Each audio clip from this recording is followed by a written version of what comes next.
আসুন আমরা আরেকটি বার সেই বাণীর দিকে যাই। আমরা দ্বিতীয় বাণীর দিকে আমাদের হৃদয়কে স্থির করি। আমরা প্রথম বাণী শুনলাম, দেখলাম সেখানে প্রভু যীশু খ্রিস্ট আমাদের জীবনে কিভাবে আমাদেরকে বলল যে তোমরা ক্ষমা করতে হবে, আমাদেরকেও ক্ষমা করতে হবে, একে অপরকে ক্ষমা করতে হবে। এখন আমরা দ্বিতীয় বাণীর দিকে আমাদের হৃদয়কে স্থির করি। আমরা দ্বিতীয় বাণীর দিকে যাওয়ার আগে শুধু একটু জাস্ট ভাবুন, আজকের দিনে আমরা প্রত্যেকে যদি সেই কালভেরির সম্মুখে যদি আমরা দাঁড়িয়ে থাকতাম, বা আপনি এখন যদি এরকম ফিল করুন আপনার নিজের মধ্যে যে আপনি কালভেরির সম্মুখে দাঁড়িয়ে আছেন, তিনটে ক্রুশ আপনার সম্মুখে আছে, দুদিকে দুটো দস্যু এবং মাঝখানে প্রভু যীশু খ্রিস্ট। রক্ত পড়ে মাটি ভিজে গেছে, সেই পাথর ভিজে গেছে রক্ত পড়ে, চারিদিকে লোকেরা ভর্তি হয়ে আছে। সেই জায়গাতে যে ঘটনাটা, দ্বিতীয় বাণী যে ঘটনাটা ঘটেছিল, আমি দ্বিতীয় বাণীতে যাওয়ার আগে ঠিক সেখানে কি ঘটনাটা ঘটেছিল সেই বিষয়তে, ওখানে যে দুজন দস্যু ছিল তার সঙ্গে প্রভু যীশু খ্রিস্ট যে ছিল, এইটা কোন সাধারণ ঘটনা বা কোন নিজেদের পরিকল্পনার মতো করে হয়েছে এরকম নয়, কিন্তু যিশায় ভাববাদী দ্বারা ভাববাদী করা একটা বাক্য সেখানে পূর্ণতা লাভ করছে। আমরা যদি দেখি যিশায় 53:12 ঈশ্বরের বাক্য কি বলছে আমাদেরকে,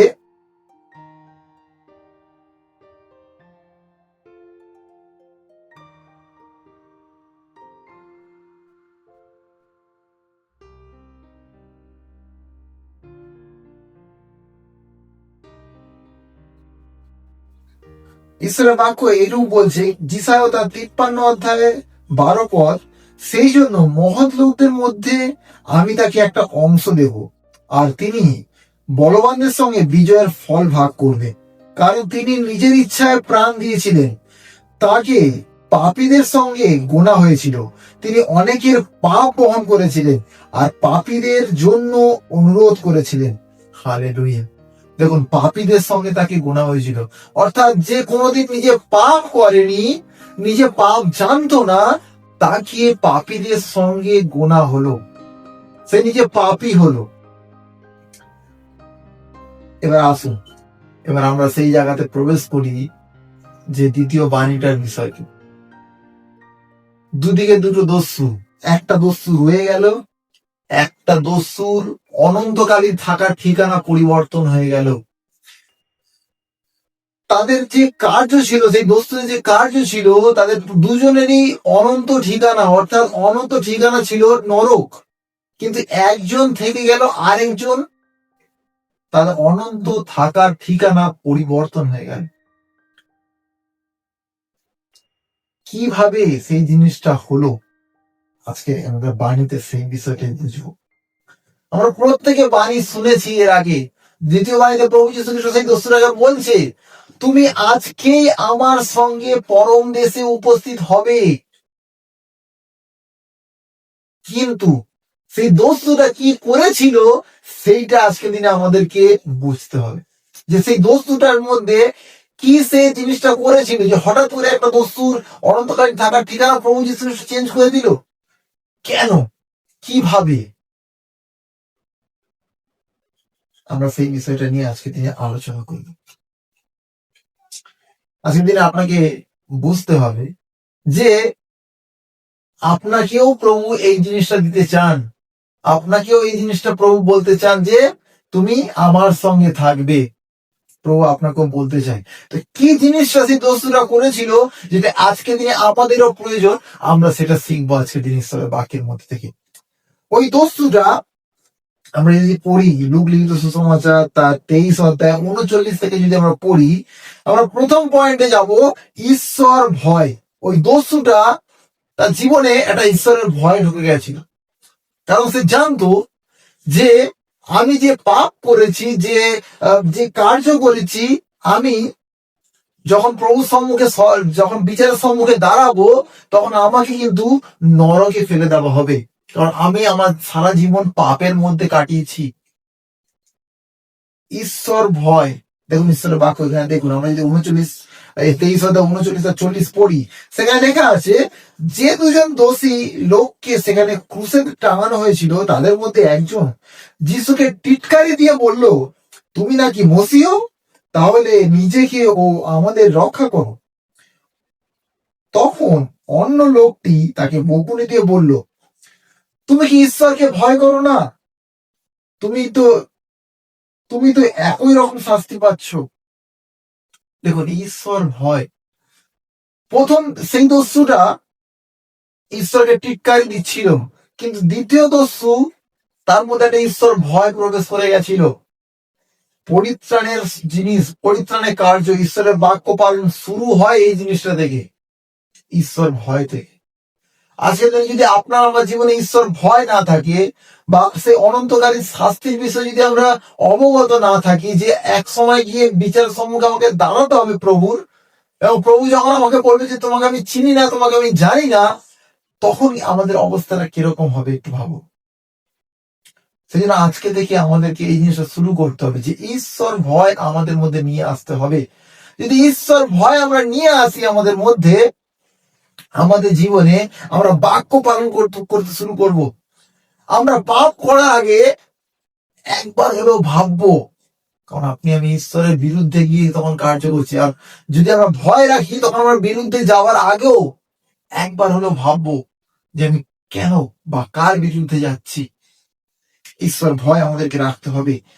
দ্বিতীয় পয়েন্ট যেটা আমার বলছে, নিজেকে পাপী বলে সে স্বীকার করেছিল। দেখুন 41 যদি আমরা পড়ি, আমরা উচিত শাস্তি পাচ্ছি, আমাদের যা পাওনা আমরা তাই পাচ্ছি, কিন্তু এই লোকটি তো কোনো দোষ করেনি। দেখুন, আমরা যেটা করেছি সেই শাস্তি আমরা পাচ্ছি, অর্থাৎ নিজেকে পাপী হিসাবে সে প্রভুর সম্মুখে স্বীকার করছে, কিন্তু প্রভু যীশু খ্রিস্টের সম্মুখে। কারণ প্রভু যীশু খ্রিস্ট সেই দস্যুরা কথাগুলো শুনছিল, ওই দুজনের দস্যুর কথাবার্তা কিন্তু প্রভু যীশু খ্রিস্ট মাঝখানে দাঁড়িয়ে শুনছিল। সে নিজেকে পাপী বলে স্বীকার করে নিয়েছে যে প্রভু আমি পাপী।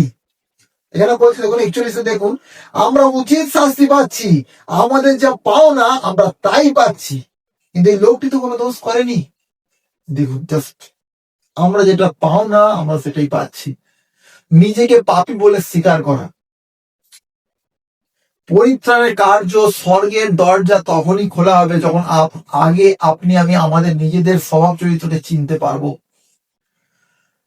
যখন আমরা আমাদের ভেতরে যে জিনিসটা পড়ে আছে, যেটা পাপের স্বভাবকে জাগ্রত করে, সেই জিনিসটাকে বুঝতে পারবো এবং প্রভুর সম্মুখে গিয়ে বলবো যে প্রভু আমি পাপী, আমি পাপ করেছি, আমি তোমার সম্মুখে ভুল করেছি, তোমার বিরুদ্ধে গিয়ে কার্য করেছি, আমি পাপ করেছি।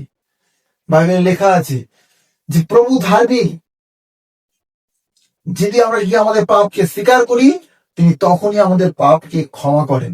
সেই স্বীকারোক্তির বিষয়তে প্রভু এখানে সেই দস্যু কিন্তু নিজের পাপকে সে স্বীকার করলো সেই জায়গাটাতে, যে আমরা যেটা করেছি আমরা সেটাই শাস্তি পাচ্ছি, অর্থাৎ আমি পাপী।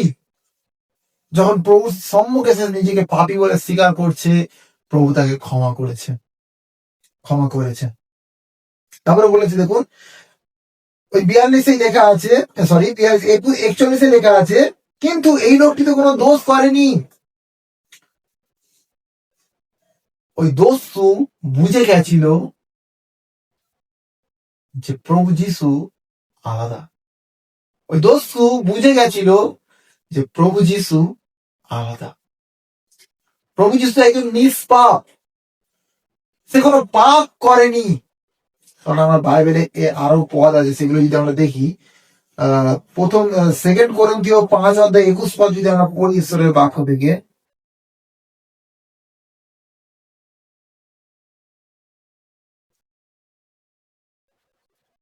পৌল এখানে ঈশ্বরের প্রভু যীশু খ্রিস্ট কি বলছে দেখুন, 5:21 যদি আমরা পড়ি, ঈশ্বরের বাক্য এইটুকু বলে, যীশু খ্রিস্টের মধ্যে কোনো পাপ ছিল না, কিন্তু ঈশ্বর আমাদের পাপ তার উপর তুলে দিয়ে তাকেই পাপের জায়গায় দাঁড় করালেন, যেন খ্রিস্টের সঙ্গে যুক্ত থাকবার দরুন ঈশ্বরের পবিত্রতা আমাদের পবিত্রতা হয়। হালেলুয়া। প্রভু যীশু খ্রিস্ট কোনো পাপ করেনি, এই জিনিসটা যদি আমার স্বীকারোক্তি হয়, বা আমরা যদি প্রভুকে এরকম অনেক বিশ্বাসী ভাই বোনেরা ও সব এক বলে প্রভুকে নিয়ে নেয়, কিন্তু প্রভুকে আমাদেরকে আলাদাভাবে চিন্তা করতে হবে। প্রভু যীশু খ্রিস্ট যে কোনদিন পাপ করেনি, সেই নিষ্পাপ একজন আপনার সম্মুখে বা আপনার জন্য, আমার জন্য ক্রুশে আপনার আমার জায়গাতে নিজেকে বলিদান করছে। প্রভু যীশু খ্রিস্ট অনেক আলাদা। এইটা স্বীকারোক্তি আমাদেরকে রাখতে হবে যে প্রভু, তুমি আমার পাপের জন্য নিজেকে বলিদান করেছো, আমি তোমাকে অনেক ধন্যবাদ দিই। এই স্বীকারোক্তি রাখতে হবে। তারপরে দেখুন, যিশুকে ঈশ্বর বলে স্বীকার করা। এখানে বলছে দেখুন, তারপর সে বলল, যিশু, আপনি যখন রাজত্ব করতে ফিরে আসবে তখন আমার কথা মনে করবে। ওই দস্যুটা ওই জায়গাতে বুঝে গেছিল যে আমার সঙ্গে যে এখন দুর্বল আছে, যে এখন দুর্বল হয়ে সেই ক্রুশে আমার সঙ্গে ঝুলছে, কিন্তু ইনি রাজাদের রাজা, ইনি রাজাদের রাজা। সেই দস্যু বুঝে গেছিল, তার জীবনে সে এই স্বীকারোক্তিটাকে বুঝে গেছিল যে এটাকে আমাকে ঈশ্বর বলে স্বীকার করতে হবে, কারণ ইনি সত্যি একমাত্র ঈশ্বর। সেই দস্যু বুঝে গেছিল, কারণ ঈশ্বরের বাক্য এরকম বলছে, রোমিও 10:9 যদি আমরা দেখি, ঈশ্বরের বাক্য এটা বলছে যে মুখে স্বীকার করতে হবে। ঈশ্বরের বাক্য কি বলছে?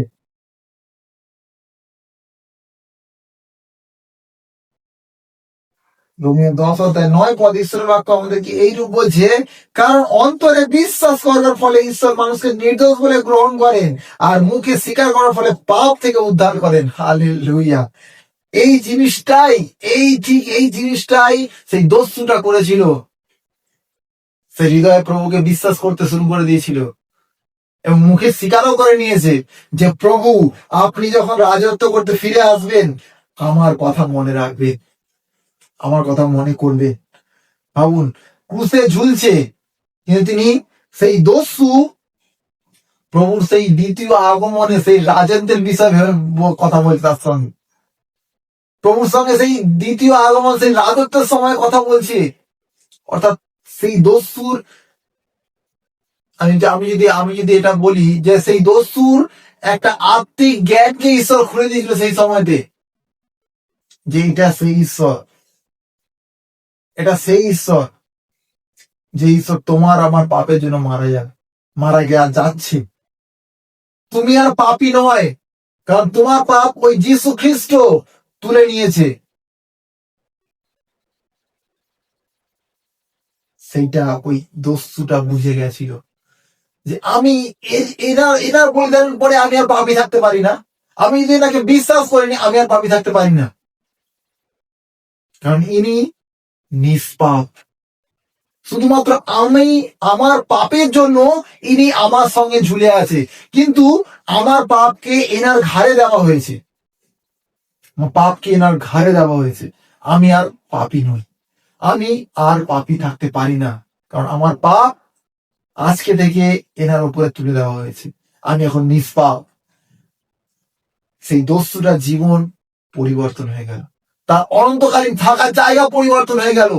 দেখুন, তারপরে সেটা উত্তম কথা যেটা প্রভু যীশু খ্রিস্ট তখন সেই মুখ থেকে দ্বিতীয়বার যে কথাটা বেরোলো, এতক্ষণ ধরে সেই দস্যুর কথা শুনছিল, ওই দুজনের কনভারসেশনটা শুনছিল, কিন্তু যখন দ্বিতীয়বার প্রভু মুখ খুললো দ্বিতীয় বাণী বলার জন্য, কি বলছে দেখুন, উত্তরে যিশু তাকে বললেন, আমি তোমাকে সত্যি বলছি, তুমি আজকেই আমার সঙ্গে পরম দেশে উপস্থিত হবে। ও হালেলুয়া। আমি প্রভুকে এই বিষয়ের জন্য ধন্যবাদ দিই যে প্রভু সেই দস্যুটাকে, তার স্বীকারোক্তিটাকে দেখে তার জীবনের যে মূল উদ্দেশ্য যে পরিবর্তন হয়ে গেছে।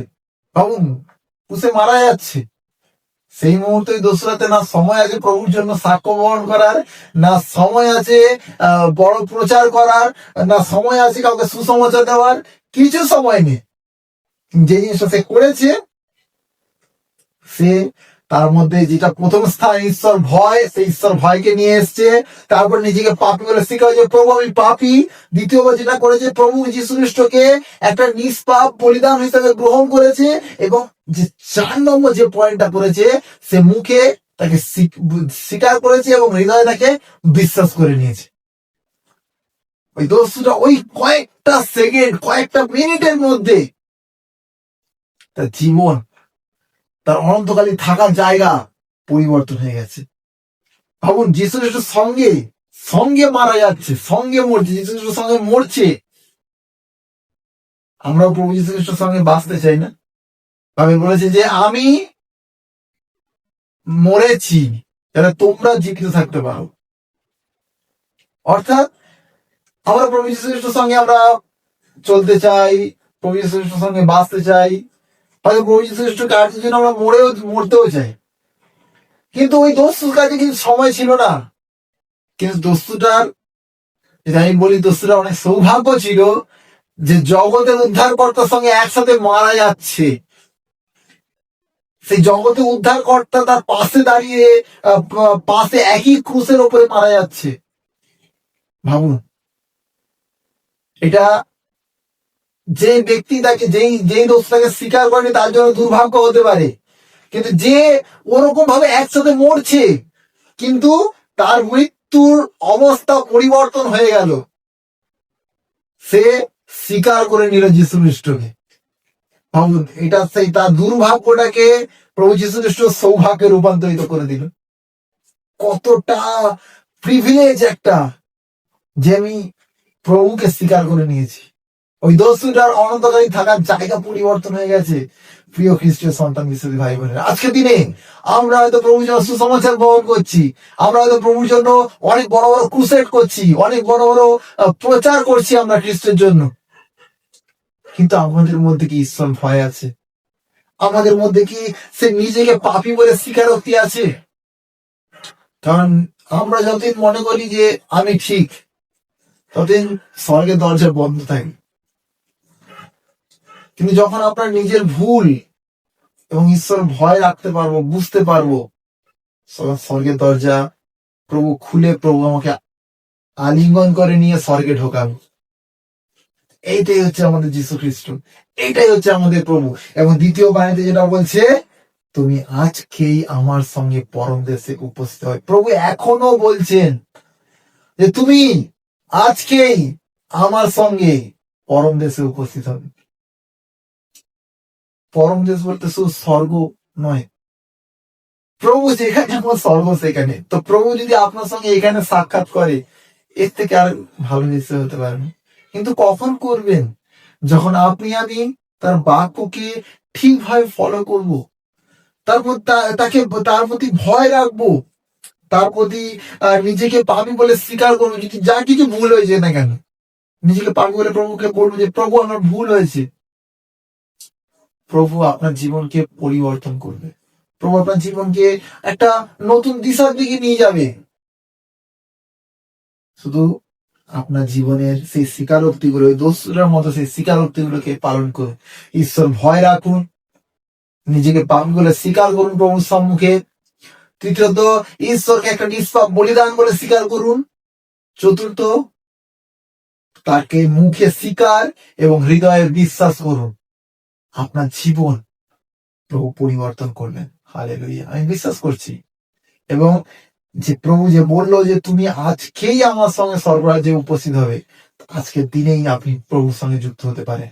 আজকের দিনেই আপনি প্রভুর সঙ্গে এক দেহ হতে পারেন, এক আত্মা হতে পারেন।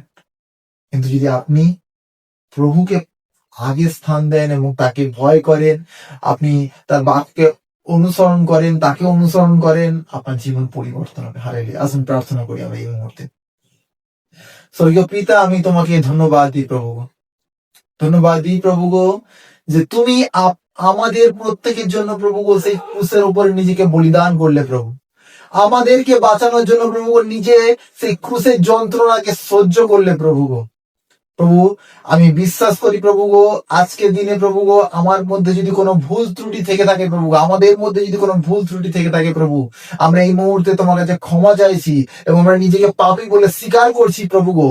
তুমি দয়া করো প্রভু গো, দয়া করো প্রভু গো, তোমার সেই রাজ্যে আমাদেরকে যুক্ত করো প্রভু গো। তুমি আমাদেরকে সাহায্য করো, আশীর্বাদ করো প্রভু গো। আমাদের মধ্যে সেই লোকাল সমস্ত পাপ গুলোকে প্রভু আমি এই মুহূর্তে তোমার নামে দে প্রভু, আমার জীবন থেকে জলাঞ্জলি দিচ্ছি প্রভু গো।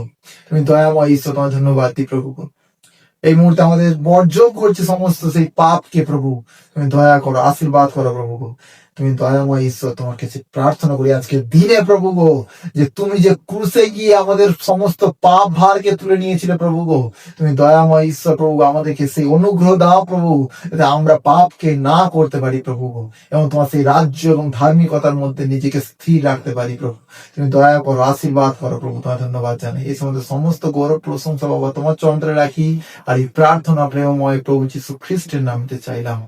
আমিন, আমিন, আমিন। প্রভু আপনার সকলকে প্রচুর রূপে আশীর্বাদ করুক। আমরা তৃতীয় বাণীর দিকে যাওয়া।